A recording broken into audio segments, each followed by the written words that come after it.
Hello guys. आज बहुत दिनों बाद वीडियो बना रही हूँ। कई दिन से वीडियो नहीं बनाई थी क्योंकि हम चार धाम चले गए थे, तो वहाँ से लौटे हैं। तो अब वीडियो बनाने का टाइम मिला है, तो मैं आज आपको एक किसान की कहानी सुना रही हूँ जो खेतों में अनाज उगाता था और बहुत मेहनत करता था, पर उसकी फसल ख़राब हो जाती थी। कभी सूखा पड़ जाता था, कभी बाढ़ आ जाती थी, कभी तेज़ धूप हो जाती थी, जिससे किसान की फसल ख़राब हो जाती थी। एक दिन वो बैठकर अपनी फसल को देख रहा था और भगवान से कहता है कि लोग कहते हैं कि तू महान है, ज्ञानी है, तू सब कुछ जानता है।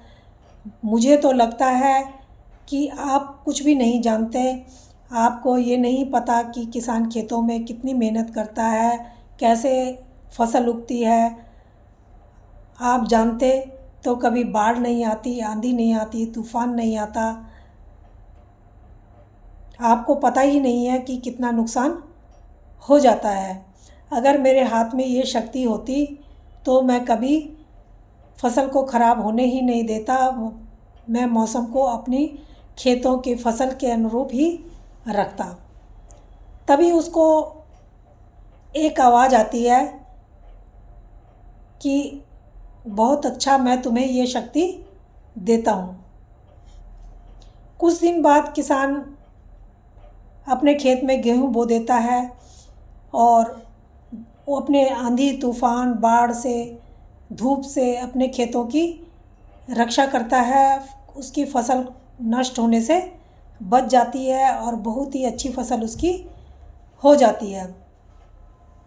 अब वो बहुत खुश हो रहा था अपनी फसल को देख के और सोच रहा था कि अब की बार मेरे हाथ में पावर थी तो मैंने अपनी फसल को नष्ट होने से बचा लिया। ये होता है जब किसी के हाथ में शक्ति होती है तो वो अपनी इच्छा से शक्ति का इस्तेमाल कर सकता है।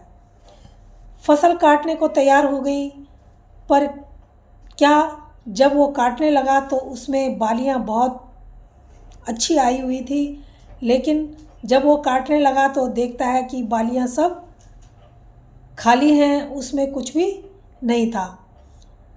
वो भगवान को पुकारता है।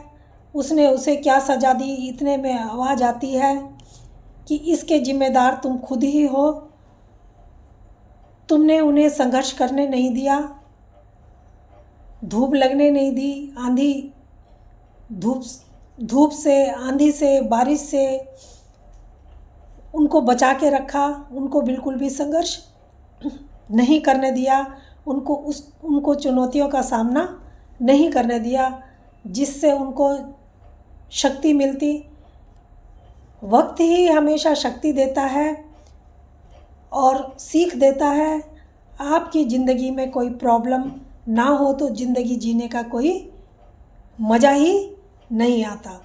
तो दोस्तों, ये कहानी कैसी लगी? अगर अच्छी लगी हो तो प्लीज़ लाइक और सब्सक्राइब ज़रूर करना। धन्यवाद।